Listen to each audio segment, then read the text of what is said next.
go over quickly is just like, how do you determine what the null hypothesis is? Okay. Um, yeah, I think that's a relatively easy stuff compared with or other techniques about statistical test. Right. Um, a null hypothesis is something you you want to reject it, right? So um, that means whenever like you want to publish a paper, you want to observe a phenomenon, right? Mhm. You have to find something interesting. That's how you publish a paper or so so the null hypothesis is something sounds normal, but you want to reject it. So for example, I have two groups of people, right? Mhm. Um, I would say, for example, uh, boys in high school and girls in high school. And I want to test how they perform based on their gender, or probably that's not a good example. Let's say, uh, is there any relationship between the time each student use to study every day and their final grade? For example, I want to study this. So intuitively, I would say if a student study uh, 1 or 2 hours a day, or if a student study 15 hours a day, they they are not as good as performing in final compared with those students who study, for example, 5 hours per day, right? But if I want to publish a paper, I cannot like just doing that intuitively. I have to use statistics to do some test.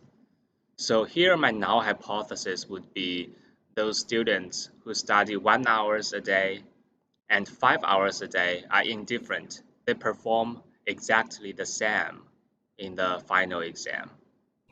And I should do some research about their final exam grades, do some t-test, for example, and then I find a statistically significant difference between the final grades of the students who just work 1 hours every day and the students who work 5 hours every day, right?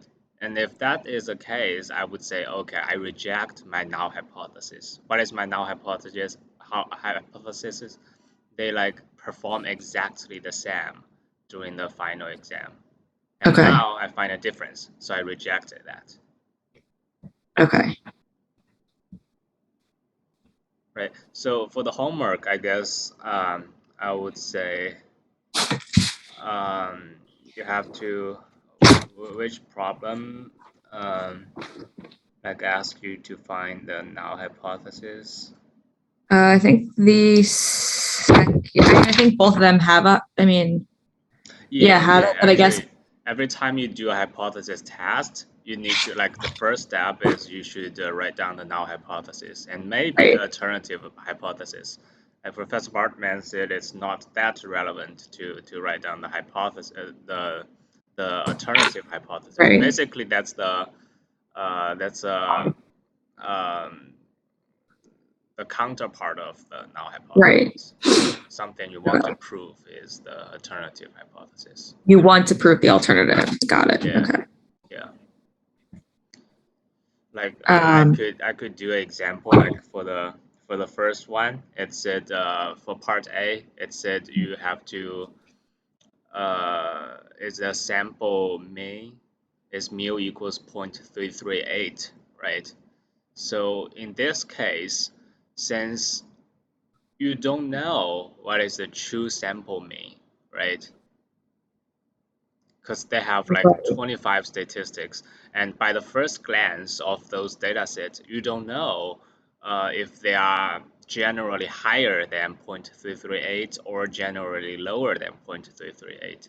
So in mhm. this case, your null hypothesis is just mu equals 0.338, And your alternative hypothesis would be just mu not equals to 0.338, Okay, either greater or smaller than 0.338. got But it. in Okay, that's some, what I said. So yeah, I yeah, said my null was u equals or mu, whatever it is, equals yeah, 0.33. Okay. yeah, Okay, so definitely.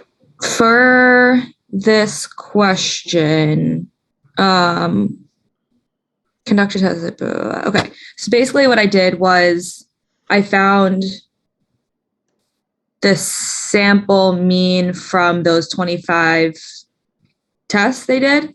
Yep, So like I added all of those up and then divided by 25 yep. to get the sample mean. And then I used that to get the sample standard deviation.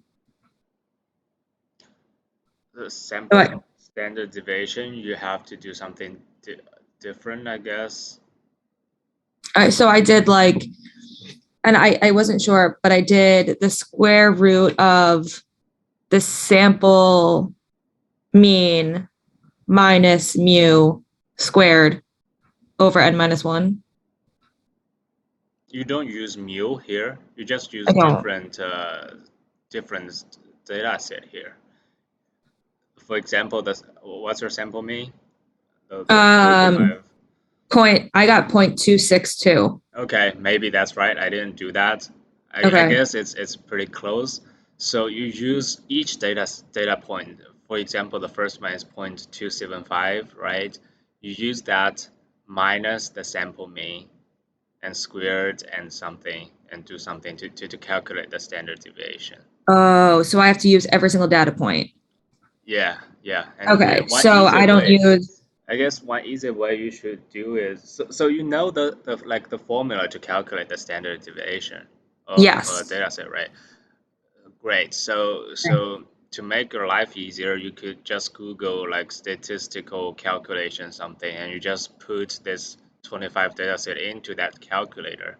Okay. You just put 25 numbers, and they will calculate the things you want to have, Oh, the I was standard just going to use deviation. Excel, but I guess that's probably easier. Yeah, yeah, yeah, yeah. Well, You could do that. Excel too. Yeah, Definitely. because if I just set up like a table and then do the difference in each one. Yeah, Okay, so very instead good. of using the 0.38338, I would do like, for example, so 0.275 minus the mean that I got before, so like 0.262 Yes. squared plus then like the next one, so like Yeah. 0.261 minus 0.262 squared. So like add those all up Yeah. At and each. divide by n minus 1. Yeah. Yeah. Definitely. Okay. Yeah. So you just add each data point, the difference between each data point and the mean, the statistic mean, sample Okay. mean. I mean. Yeah. So because that's the preparation of doing statistical test, right? Right. You just assume now you don't know what test you are doing. You don't know like what null hypothesis you want to reject. You just want to calculate. You just all the information you have is this 25 numbers, and uh, and that's enough to calculate the standard deviation. Okay. So got it. So then once I have that number, so I'm not going to do it right now because it would take me too long. But once I Yeah, have that number like to get because I'm looking for the t-score, right? For this problem. yeah, calculate So the I need now, I don't know why I did this, but I took that number, like the sample standard deviation divided by the square root of n. yeah. What is that finding for me? That's finding the sample like what am I calculating there? Like I know I have to do that, but I don't know Okay. what that number is So mean. that's in the denominator, right? Right. Okay, so that is called the standard error.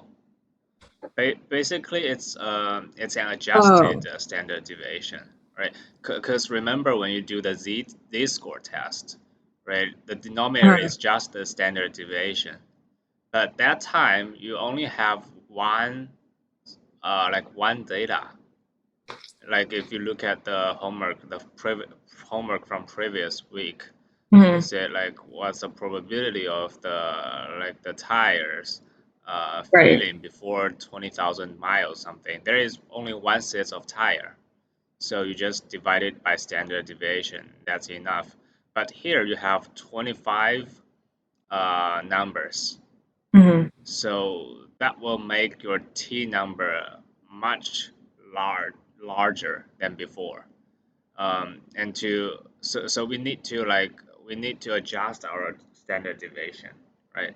Um, it's not so intuitive to prove mathematically how we get that formula, but just remember when there's more than one number, you use the standard deviation divided by the square root of n, and that gives you the adjusted standard Okay. deviation. Yeah. Okay. So then I'll have to calculate that separately, but I basically just find this. I take the sample standard deviation I just would have calculated in like the first part of that divided by the square root of 25. 5. Yeah. Okay. And then I take that number. So then for the T score, I'm doing this is where I use mu again, right? So I'll take my sample Yes. mean minus 0.338. So like 0.262 minus 0.338 and then divide it by that standard error. Yes. Okay. So then once I have that number, I'll find the degree of freedom is just 24, right? So then I just find T. So I don't know what this T will be at the moment. I'm assuming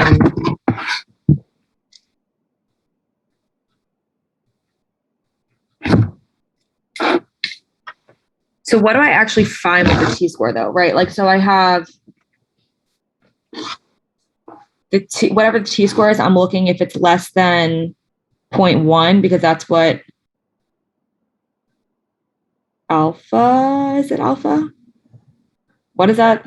Yeah. I think What like alpha is? in T-score table, you have to look at two parameters. First is degrees of freedom, and you have got Right. that. That's 24. And Yeah. the second one is actually the alpha. Yes, the alpha. But here, you're not looking at 0.1, but you're looking at 0.05 because Wow. this is a two-tailed test, right? Oh, You look at that distribution, there's two tails, and yeah. you don't know like which tail is more likely to lie on, right? Since I said the alternative hypothesis is either mu smaller than 0.338 or mu greater than 0.338. So in this case, you use a two-tailed test. But actually, I'm not too like concerned about this, and even you get this wrong, I'm not gonna deducting a lot of points from that. Okay. But just remember, like it depends. Every case it differs. Um, I mean, just in this case, because I have no any clue about the actual mean and the 0.338, right? You have to determine your alpha before every preparation of a test. You cannot do like you have already calculated the standard deviation or the mean, and then I said in order to make my life easier, I want to reject the null hypothesis, so I can make the alpha a little bit larger, so I'm easier to reject the null hypothesis. That's totally wrong. You have to decide your alpha using some other techniques before all the preparation of the statistics test. But in this class, you just the alpha is given in every cases. But but sometimes it's a one-tail test. Sometimes it's a two-tail test. For example, if this question, I changed that question a little bit. I said the researchers wants to know if the sample mean is less than 0.338. Then my null hypothesis was still mu equals 0.338, but my alternative hypothesis would be mu less than 0.338, and I'll use a one-tail test. Right? Can you see the like a minus difference here? Um, Wait, yours is different because you didn't do mu equals 0.338. Yeah, so for example, so here the question is like, um, the question is if the true rising velocity is mu equals 0.338, right? Here is how the question goes. And you would say, okay, my null hypothesis would be mu equals 0.338, and alternative hypothesis would be mu doesn't equal to 0.338. So Right. now if I change this question a little bit, I said uh, conduct a test of hypothesis to determine if the true rising velocity is less than mu equals 0.338. Okay. Yes, that makes Okay, sense. so in this case, your null hypothesis will not change. It's still mu equals 0.338. Okay. But my alternative hypothesis is changing. I would not say my alternative is mu not equals 0.338, but instead I would say it's mu is less than 0.338. Gotcha. So I have Okay. some hints of what I want to prove. And in this case, I will just use a one-tailed test because I just want to prove it's less than 0.338 Gotcha. and Okay. alpha would be zero Yeah. So point 0.1. here we're using the two-tailed. So we're basically dividing alpha in two because it's a symmetric Yes, thing to like each side of the tails. yes. All right. So in the t-score table, I guess there's some, you find like, when you write that down, you would say t critical number of 0.05, comma, 24. That's how you write that up. So you first write the observed alpha, and then you write down the degrees of freedom, and you can look that up in the t-score table. Okay. So let's say the t-score in the textbook gives you the situation where the t-score is less than negative t or in between negative t and t. So then it's giving me the shaded area. So am I supposed to do 1 minus the shaded area to get the two tails? I am not too sure what's in the textbook. Give me a second. Maybe I can look that up. The textbook. Okay, so first, because since the t-distribution is symmetric, so Right. I would suggest every time you get a negative number, you just put an absolute value. You just Okay. write it a positive one. So I mean, maybe it's easier to understand. Yeah.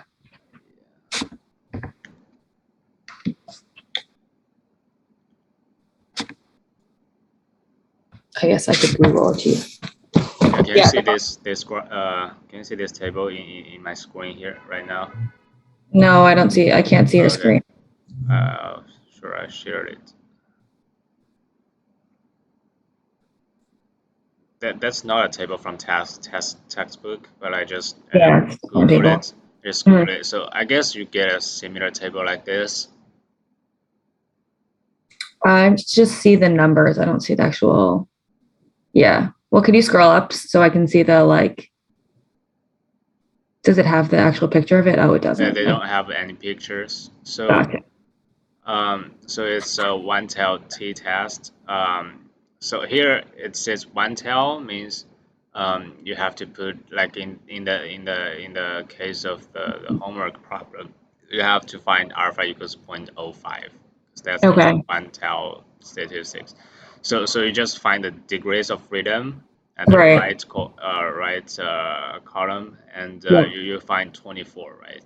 You get 24.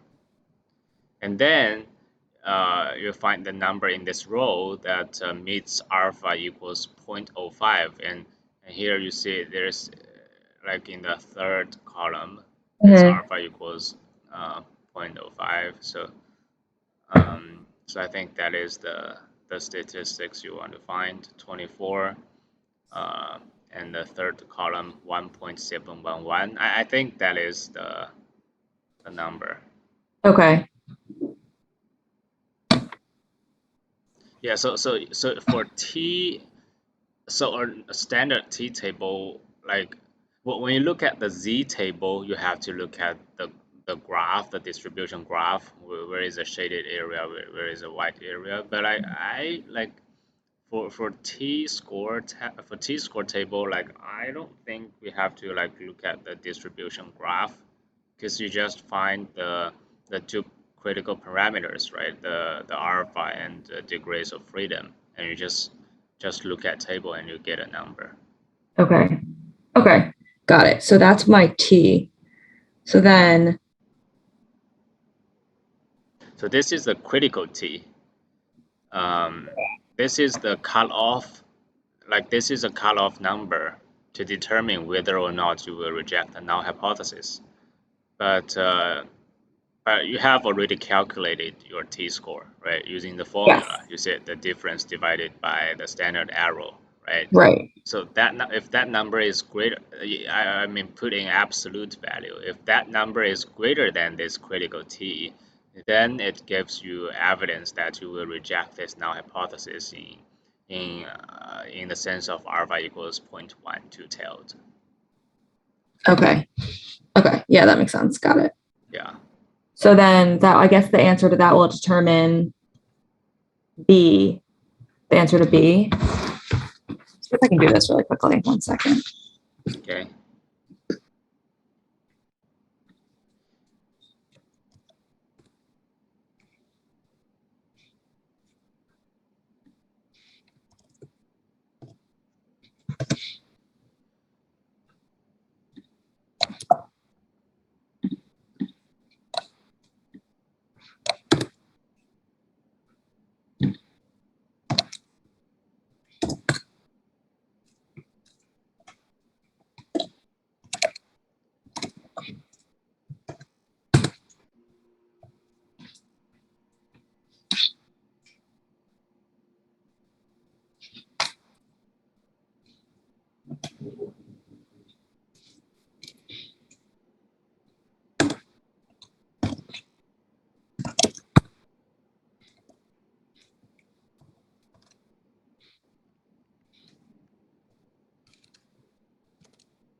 Okay, I did this very quickly, so I don't know if this is actually the right number, but I got T is 0.524.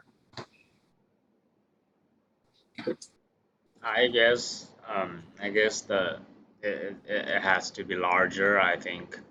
Yeah, so maybe I did it wrong because I did it quickly. Did you divide it by square root of 25? Yes. Maybe because I did this. The sum of these. Oh, that's why.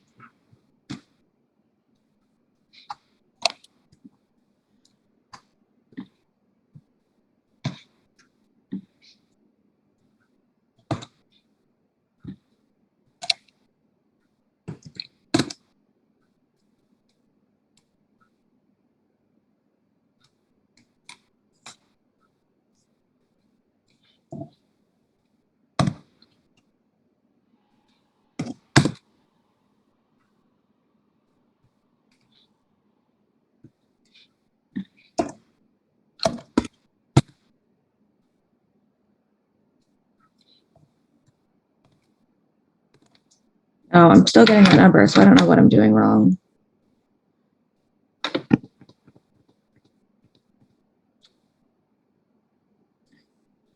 Hmm.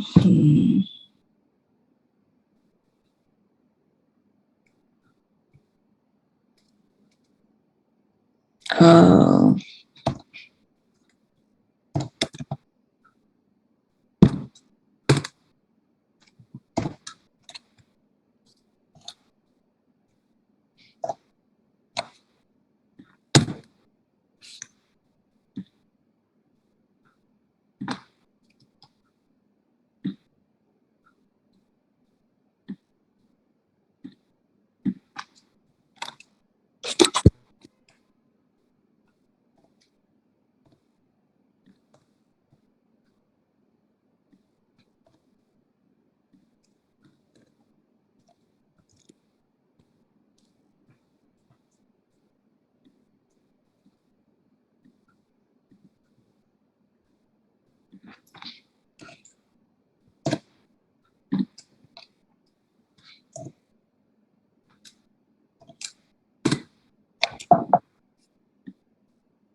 My standard deviation is 0.46.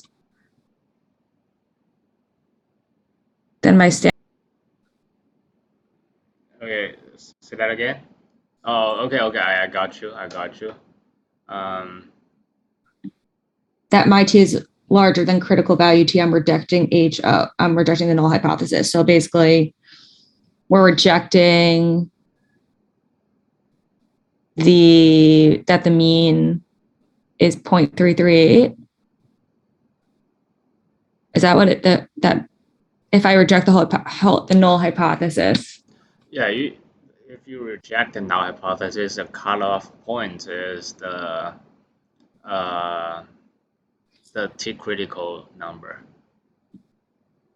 It's what you find in the t table.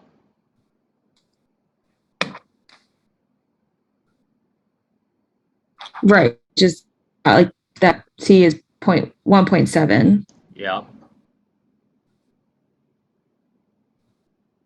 So yeah, I guess I'm not understanding what that number means. Like I know that's a number I compare my t to, but like That that tells us. number means it's still like it's a probability. It's a 5%. Uh, so here's the thing. Like you just so the t distribution is also symmetric, right? And you just assume there's 5% on the right and 5% on the left, and the shaded area in the middle it's 90%. Right. So that cutoff t score uh, gives you the t value um, that that leads to a 5% white area. Okay. So whenever your t is greater than that t score, means you lies in that white area, in that 5% white area, not the shaded area. Okay. So it's very similar to the z score. Okay. All right. So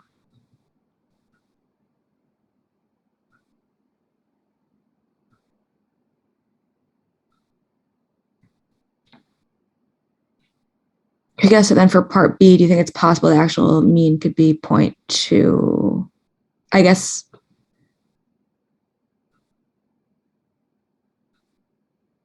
it could be. Like I don't understand what this. Yeah. Definitely it could be like Because it's going to be theoretically. Theoretically it could be actually anything. anything other than 0.338. I mean, it also could be 0.338, but so the first question you reject the null hypothesis merely because the probability of mu equals 0.338 is very small, and how small? I would say it's more than 0.5, than 0.05.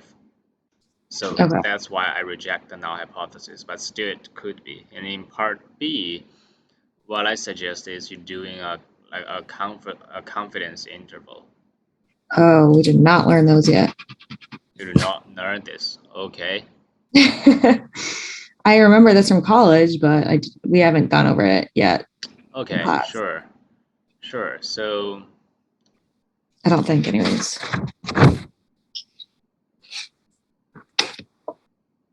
okay, so I would say maybe it's just maybe you could do another t-test. Okay. To test if, like in first question, your mu is like 0.338, and here you just put another mu equals 0.280. You do another t-test. Maybe that will help. Yeah, as long as you provide some rationale, Okay. I would consider it correct. Yeah, he said we're doing the confidence intervals next class. Okay, sure. Okay, so that's fine. I'll do that. And then I guess based on the test results, part A, do you believe the data in the table were generated at the stated sparring rate? I'm not under. I don't even know what that's asking me. Uh,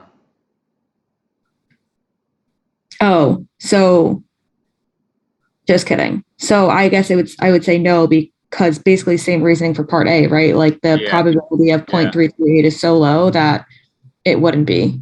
yeah. I think that's it. If your calculate t value is just a little bit greater than critical t, I would say maybe it's still possible. But like you calculate something, your calculate t was like 8, more than 8 or Yeah. something, and the critical value was just 1.7. So I would say it's not too possible. Okay. So Makes sense. yeah, yeah. Okay. Awesome.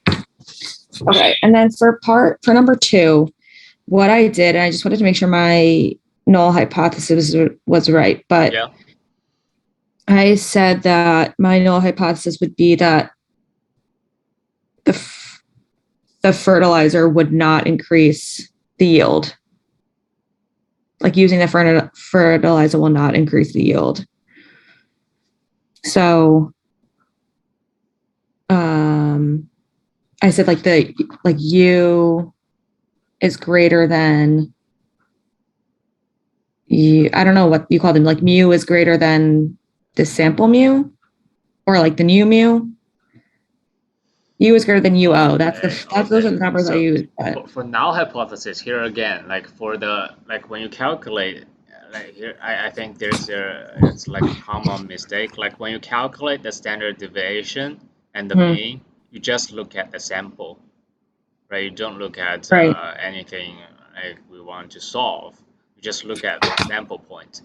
And when you do the null hypothesis, you don't look at the sample at all when you do the I null don't. hypothesis. You just look at what you want to find.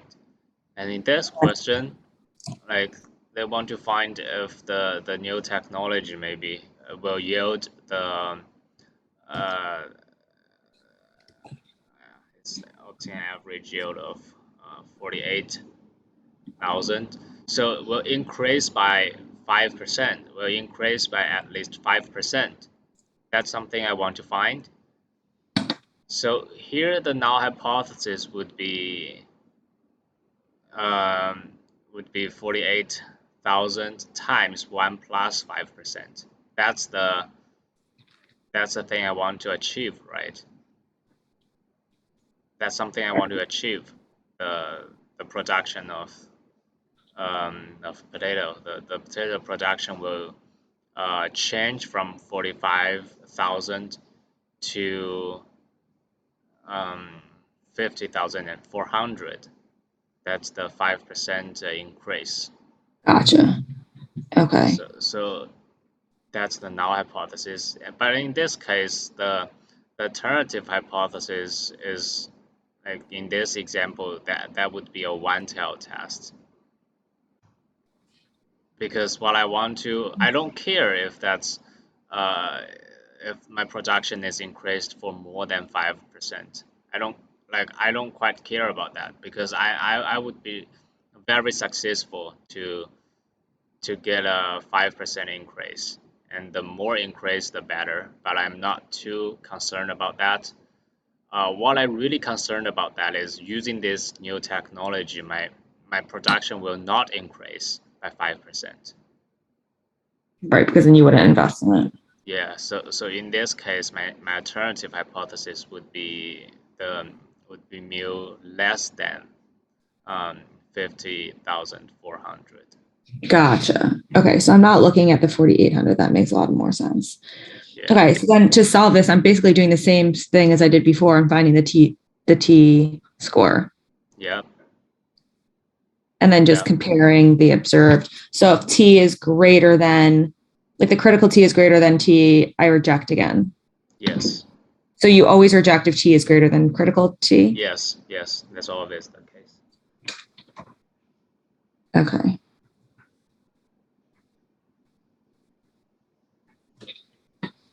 Okay.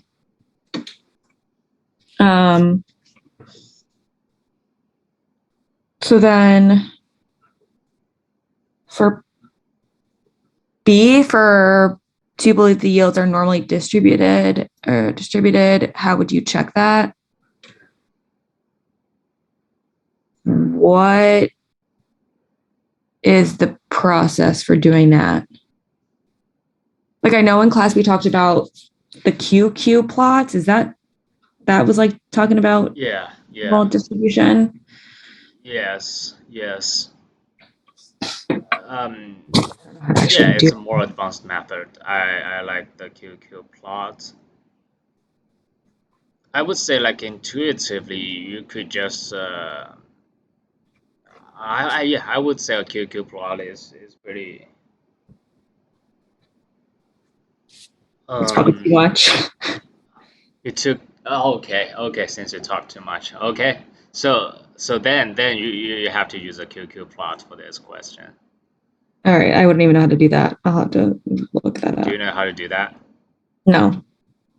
Okay, so basically you know the definition of a QQ plot, right? You just compare your distribution with a normal distribution, and if your point lie on that QQ plot is close to a strict line, then it gives you some evidence of normality, right? Mhm. Okay, so to make, I would use Minitab to do that. I've never used Minitab. Okay, so I will share the screen again. You see the screen? Yeah. What I do is I just go to Stern Apps because you can get Minitab for free. Okay.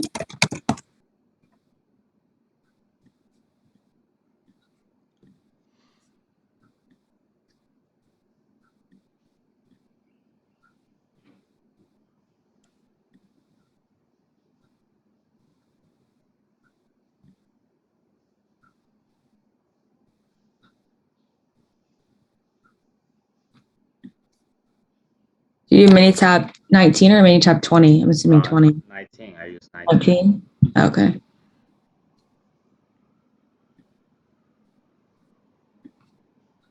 Is there an easier way to answer this question than doing the QQ plot? I don't think so. Um, like yeah, because it's difficult to think about that intuitively. Like Right. a normal distribution, it's just there's more.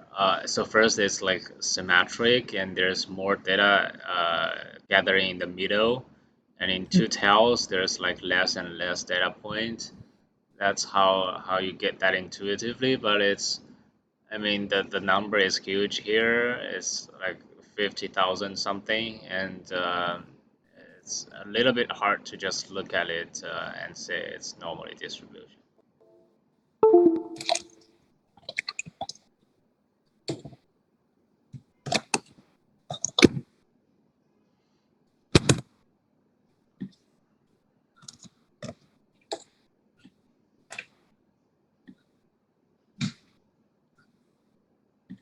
Okay, can you see the screen of the Minitab spreadsheet? Yep. Okay, sure. So I first generate some random data, but like in the assignment, you just have to copy paste all the data in one Okay. column, right? But for me, I like generate some data.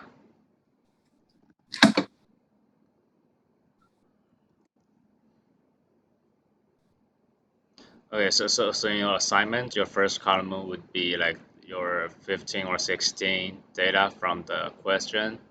Yep. Here I just generate some random data in the first column. And then what I'm gonna do is, so here I click on graph, and there is a probability plot here. So that's basically another name for QQ plot, the probability plot. And you click on that, you get a single one. Okay. And then here the distribution. The first distribution, you have to compare that with a normal distribution, right? Because that's what you want to find out. So you compare that with normal distribution. And graph variables, I just double click this C1 column. And I think basically that works. So I click on OK. And in the down right corner there, you can change the setup of the spreadsheet. So basically, when you look at the graph, you just choose this square output only, and you can see this graph. That is the QQ plot for my first column, because I am generating like a normal distribution, a data from a normal distribution. That's what I just did to generate some normal distribution numbers. Okay. So in this graph, you would say it's lies in a straight line, in a straight line. Okay. In the QQ plot. So that gives you the evidence of normal distribution. And in your homework, I guess it follows the normal distribution. But the data point is like there is only 15 or 16 data points, and but still, I would assume they lie lie like very close to a straight line. Okay. That makes sense. All right. So I'll do that. It won't let me like copy and paste into this.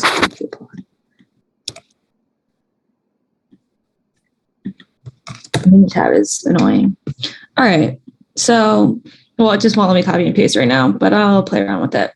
Yeah. It like looks like Excel, which is funny. So I didn't expect it to look like Excel.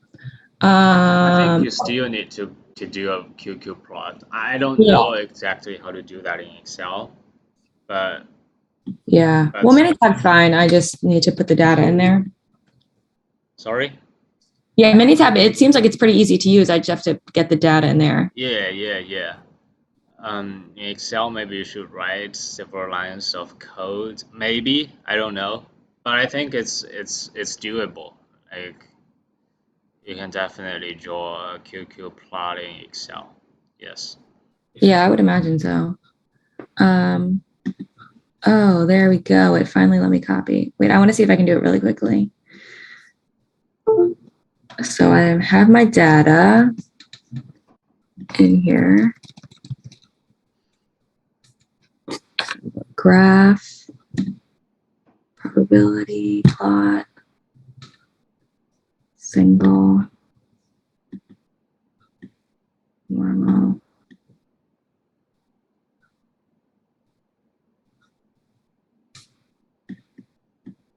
So yeah, so it's in between those two. Here, let me share my screen really quickly. Okay. Oh, there we go.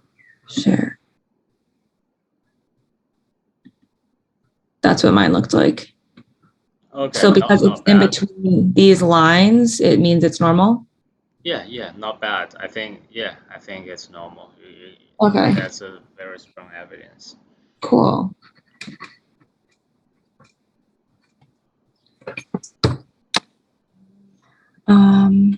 Then the last part of the problem. Using the new.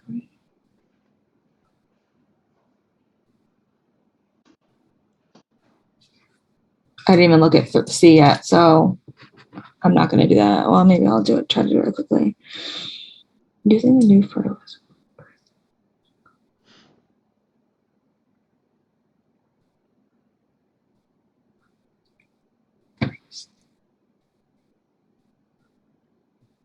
So I'm just looking at the cost, like basically cost benefit analysis, right? Like if I'm going to pay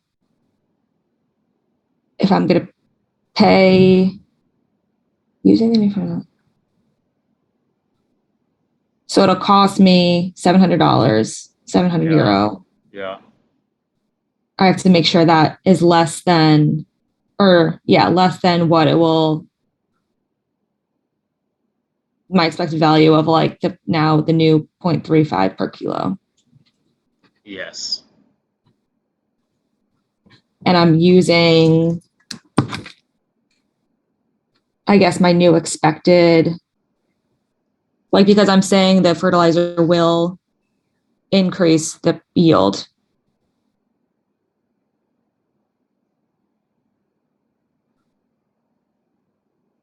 So do I use the like new expected yield amount? I think you could do that. So, and that's simply the mean, right? So Right. that's expected value. Yeah, I would say that makes sense. But still, like you can use your result from part A when you do the t-test. Remember, you have like 95% confidence that that's the alpha, right? The alpha gives you to maybe to reject the null hypothesis, Right. something. So in that case, your yield is 5% increase to 50,400, and that already gives you like 2,400, 2,400 increase, and I guess that's enough. That's already enough to cover the cost. Okay. So you don't.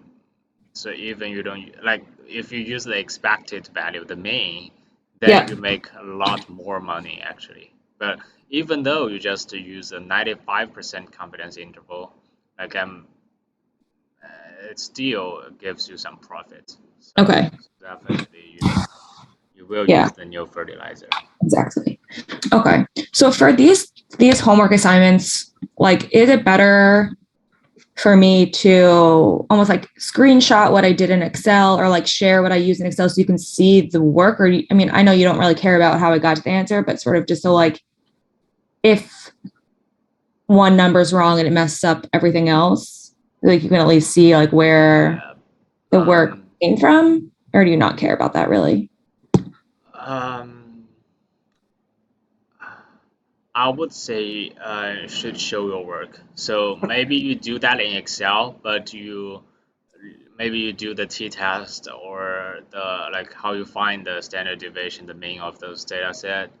You can do that in Excel or in any software, but you may write that down, at least the formulas, write the formulas down, and then you just give me the answer directly. That's okay. But Okay. just give me one answer.